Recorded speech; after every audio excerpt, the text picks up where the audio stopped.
నమస్కారం. ఈటీవీ 2 తీర్థయాత్ర కార్యక్రమానికి స్వాగతం. పరమాత్ముని లీలలు అనంతమైనవి. లీలా సంపన్నుడైన పరమాత్మతత్వాన్ని అవగతం చేసుకోవడానికి పుణ్యక్షేత్రం వారధిగా నిలుస్తుంది. అఖండ భారతావనిలో అనేకానేక పుణ్యక్షేత్రాలున్నాయి, తీర్థాలు ఉన్నాయి. అందుకే ఈ నేల పరమాత్మతత్వంతో పునీతమైంది.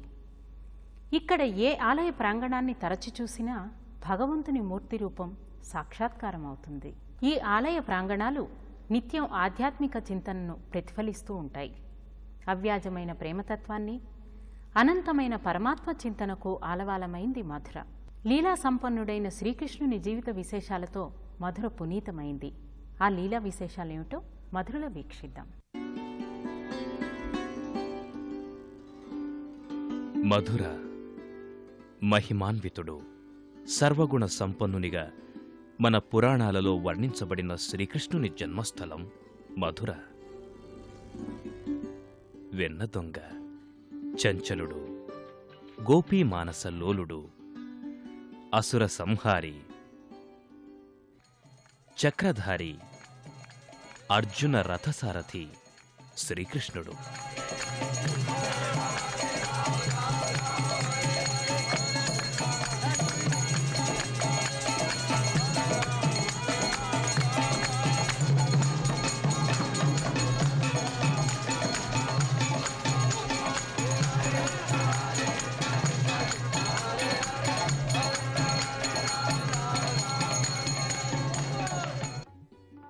అలాగే సౌందర్యం, పిచ్చి ప్రేమ, త్యాగం, కరుణల సమ్మేళితమైన రాధ జన్మస్థలం కూడా మధురే.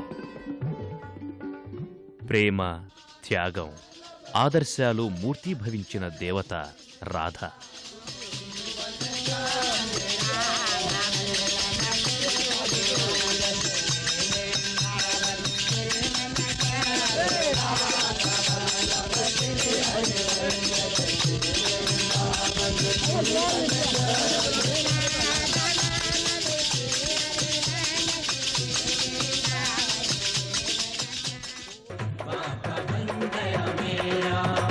रसिया की छलिया की सजना की सैया की, रसिया की छलिया की सजना की सैया की, रसिया की छलिया की सजना की सैया की, रसिया की छलिया की सजना की सैया की। मैं तो बाके की बाकी बन गई और बाका बन गया मेरा। मैं तो बाके की बाकी बन गई और बाका बन गया मेरा। मैं तो बाके की बाकी बन गई और बाका बन गया मेरा। मैं तो बाके की बाकी बन गई और बाका बन गया मेरा। मैं तो बाके की बाकी बन गई और बाका बन गया मेरा। మధుర తీర్థయాత్రలలో ముఖ్యమైన దర్శనీయ స్థలం.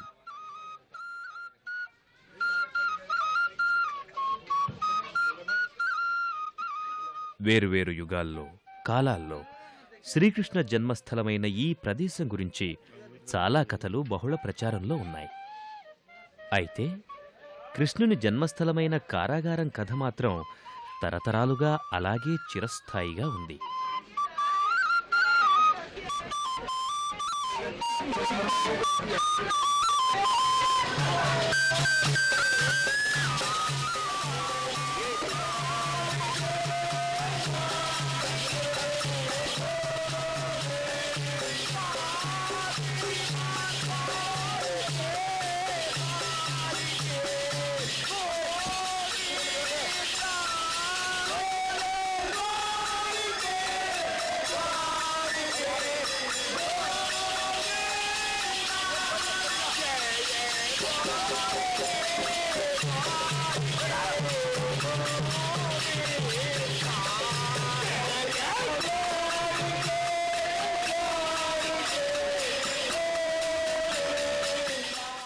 యమున శ్రీకృష్ణుని జన్మస్థలమైన మధురను తాకుతూ ప్రవహిస్తుంది.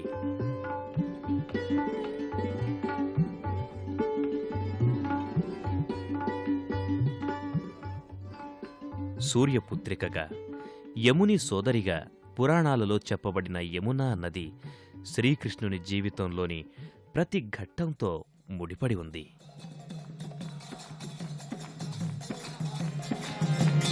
Everyone!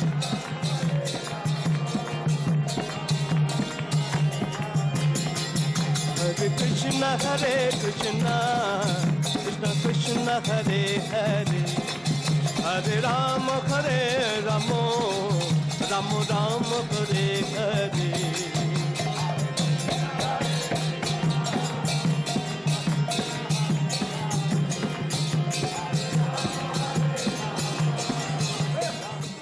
దాదాపుగా 50-55 సంవత్సరాల పురాతనమైన ఈ దివ్య మందిరం శ్రీకృష్ణుని జన్మస్థలమైన మధురలో నిర్మితమైంది.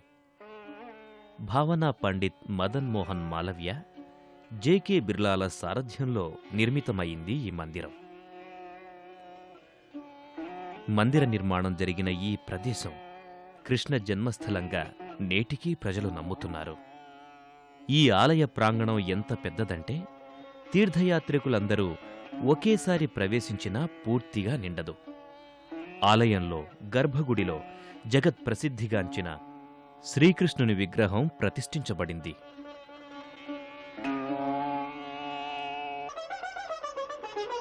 దీనికి సమీపంలో విశాలమైన నూతన మందిరం ఉంది.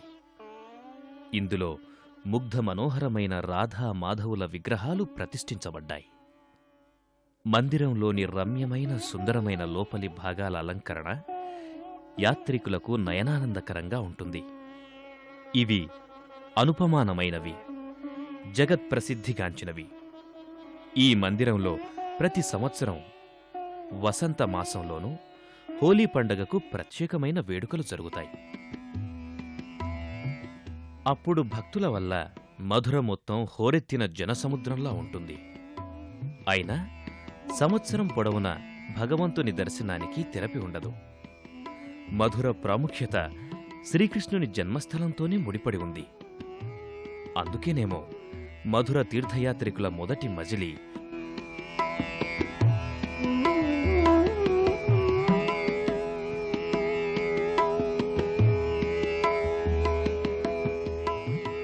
మరుసటి రోజు యమునలో స్నానం, ఆ తరువాత పక్కనే ఉన్న గుళ్లలో ప్రదక్షిణాలు, దేవతా దర్శనాలు, పూజలు. తీర్థయాత్రికులకు మొదటి మజిలీ మధుర. యమునా తీర ప్రాంతంలో ఉన్న ఈ క్షేత్రం ద్వారకాధీశుని లీలలతో పరమ పవిత్రమైంది. ఆ లీలా విశేషాలేమిటో ద్వారకాధీశుని మందిరంలో చూద్దాం. కృష్ణ జన్మభూమికి ఉత్తరంగా దక్షిణ వైపున వెలసిన ప్రతి చిన్న పెద్ద గుళ్లలో, ప్రతి మలుపులో వెలసిన రాధాకృష్ణుల ప్రతిమలు మనసు దోచుకుంటాయి.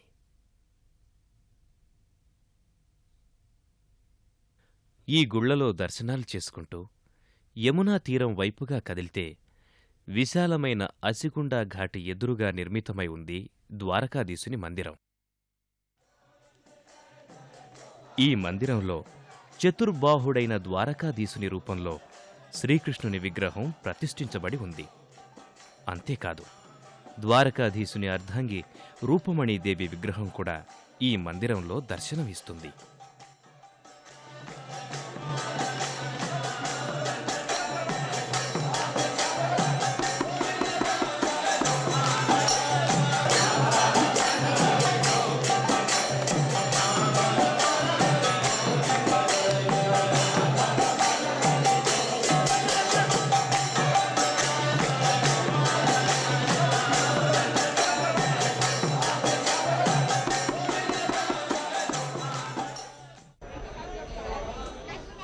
జగత్ ప్రసిద్ధికాంచిన కృష్ణ జన్మదిన వేడుకలు శ్రీకృష్ణ జన్మాష్టమి రోజు వైభవంగా ఈ జన్మభూమిలో జరుగుతాయి. అంతేకాదు, ద్వారకాధీశుని మందిరంలోని సుందరమైన కృష్ణ విగ్రహాలకు జరిగే ఊయల ఉత్సవం ఎంతో మనోహరంగా ఉంటుంది. దీనినే కృష్ణ జూలా ఉత్సవం అంటారు. యమునకి రోజు 8 సార్లు జరిగే హారతిలో భక్తిభావం ప్రస్ఫుటమవుతుంది.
మన పురాణాల్లో చెప్పినట్లు యమున మధురను వదిలి వెళ్ళలేదు.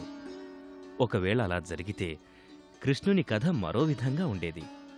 అప్పుడు కృష్ణలీలలు అసంపూర్తిగా ఉండేవి. ఉత్తుంగమైన అలలతో ఉగ్రంగా ఉన్న యమున శ్రీకృష్ణుని పాదస్పర్శతో ప్రశాంతంగా మారింది. బాలకృష్ణునికి, వసుదేవునికి దారి ఇవ్వడానికి రెండుగా చీలింది.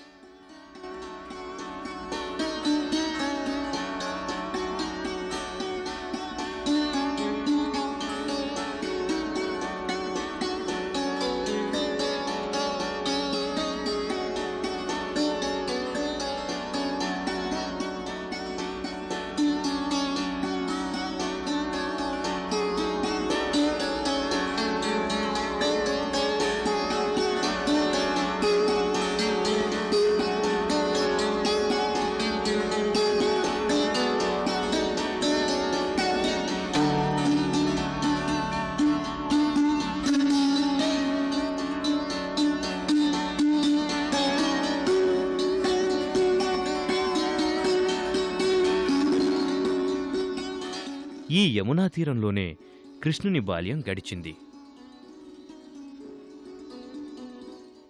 ఊయలలూగిన కదంబ వృక్షం, కాళీయ మర్దనం, రాసలీలల్లో చీరలెత్తుకెళ్లిన అల్లరి కృష్ణుడిగా ఆటలాడిన, కంసుని సంహరించి విశ్రాంతి పొందిన అన్నీ ఈ యమునా తీరంలోనే.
కంసుని సంహరించిన తరువాత బలరామకృష్ణులు ఈ ఘాట్లోనే స్నానం చేశారని ఇక్కడి ప్రజల నమ్మకం.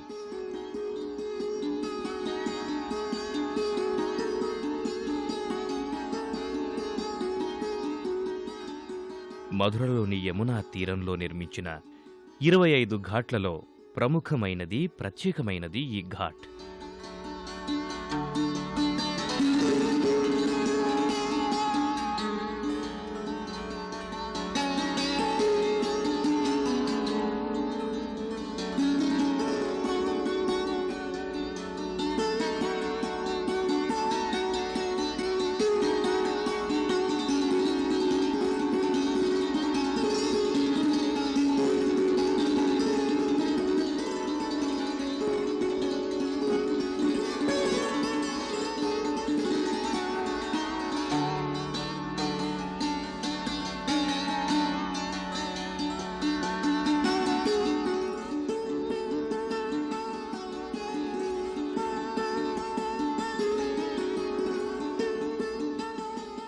ఈ ఘాట్తో మరో కథ ముడిపడి ఉంది.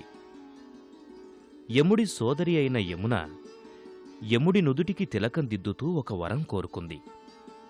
ఇక్కడ స్నానం చేసిన అన్నా చెల్లెళ్ళు నరకానికి వెళ్లకుండా నేరుగా స్వర్గానికి వెళ్లాలని. అప్పటి నుండి అన్నా చెల్లెళ్ళు ఇక్కడ విశేష జంట స్నానాలు ఆచరిస్తుంటారు.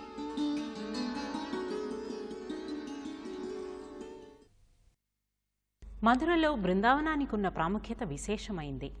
అడుగడుగునా భక్తితత్వం కనిపించే ఈ ప్రాంతమంతా మహిమాన్వితాలు ఎన్నెన్నో. ఆ బృందావనంలోని మహిమల్ని కనులారా వీక్షిద్దాం.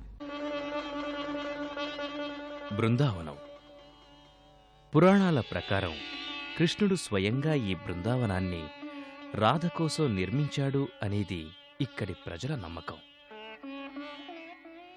రాధను మానవ జన్మలో భూమిపై నివసించమని కృష్ణుడు అడగగా రాధ 24 సుందర ఉద్యానవనాలతో గోవర్ధనగిరి పర్వతం సాక్షిగా యమునా తీరంలో నివాసం నిర్మించమని కోరింది. అప్పుడు శ్రీకృష్ణుడు తన ధూతికలలో ఒకరి పేర బృందావనం నిర్మించాడని అంటుంటారు.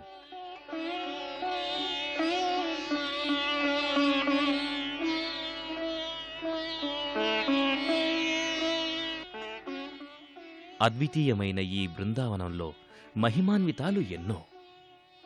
వాటిలో ముఖ్యమైనవి భాగ్యవిహారీ మందిరం. భక్తిభావం ఎటువంటిదంటే హరిదాసు పూజలకి ప్రసన్నుడైన స్వామి ఇక్కడ భాగ్యవిహారీ రూపంలో ప్రత్యక్షమయ్యారు. ఇక్కడ మరో కథ కూడా ప్రాచుర్యంలో ఉంది. మీరా పూజలకు మెచ్చిన శ్రీకృష్ణుడు ఈ విగ్రహంలోనే రాధా సమేతంగా దర్శనమిచ్చాడని ప్రసిద్ధి. పర్వదినం అయినా మామూలు రోజులు అయినా ఇక్కడ భక్తుల రద్దీ మాత్రం తగ్గదు. వైశాఖ శుక్లపక్షం ద్వితీయ దినం స్వామివారి నిజపాద దర్శనం భక్తులకు లభిస్తుంది.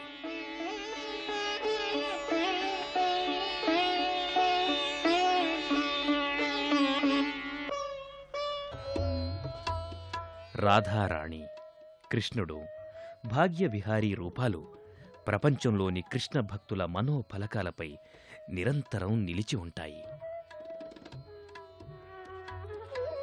ఊహామాత్రంగానే కాక సశరీరంగా ఎవరెవరు ఎలా ఊహించుకుంటే అలా భక్తులకు దర్శనమిస్తారని భక్తకోటి నమ్మకం.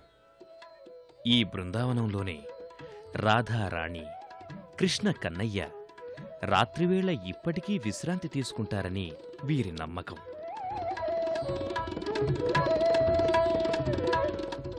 జగన్మోహనుడు పెరిగిన నేల గోకులం. ఇది అనేకానేక చారిత్రక సంఘటనలకు నిలయం. ఆ విశేషాలేంటో ఇప్పుడు చూద్దాం. గోకులం. మధురలో పుట్టి గోకులంలో పెరిగి నందగ్రామంలో పెద్దవాడైన శ్రీకృష్ణుని జీవిత చరిత్రలో మధురకి విశేష ప్రాధాన్యం ఉంది. చుట్టూ ఉన్న ప్రదేశాలు ఆ ప్రాముఖ్యాన్ని సంతరించుకున్నాయి. నందయశోదలు బాలకృష్ణుని పాలనా పోషణ కావించింది ఇక్కడే. విషమిచ్చి బాలకృష్ణుని చంపమని కంసుడు పంపిన పూతన అనే రాక్షసిని కృష్ణుడు వధించింది ఇచ్చటే. ఇలాంటి ఎన్నో చారిత్రక సంఘటనలు ఇక్కడ జరిగాయి. నందరాజు గృహం, పూతనకి మోక్షం ప్రసాదించిన స్థలం లాంటి ధార్మిక క్షేత్రాలు ఇక్కడ ఎన్నో ఉన్నాయి.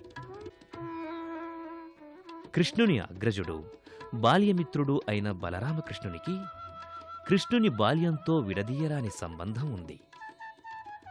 ఆ బలరాముడికి వ్రజక్షేత్రంలో ఆలయం నిర్మించారు. ఈ ఆలయం ఒక ప్రముఖ తీర్థస్థలంగా విలసిల్లుతుంది. విశాలమైన బలరామ ఆలయంలో కృష్ణుడు, బలరాముడు, రింతీదేవి విగ్రహాలు ఉన్నాయి. నందయశోదలు చిన్ని కృష్ణునితో కలిసి గోకులం విడిచి వెళ్లిన ఊరు బర్సాలా గాం. ఈ బర్సాలా గ్రామంలోనే ప్రేమకి, సౌందర్యానికి, త్యాగానికి ప్రతిరూపం శ్రీకృష్ణుని ప్రేయసి అయిన రాధ వెలసిన స్థలం. రాధాకృష్ణుల ప్రేమ ప్రపంచం నలుమూలల్లో ఆదర్శ ప్రేమకి నిదర్శనంగా కొనియాడబడుతుంది.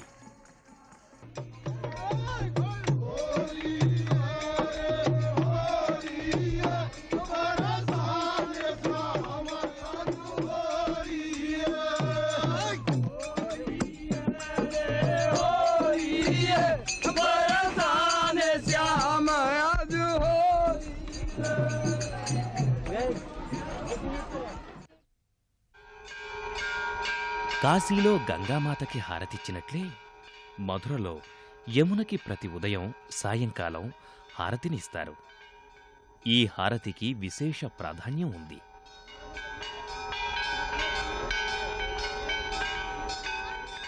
శుక్లపక్షం తరువాత 6వ రోజున ప్రతి సంవత్సరం ఇక్కడ యమునా ఉత్సవం పేరిట ఉత్సవాలు నిర్వహిస్తారు.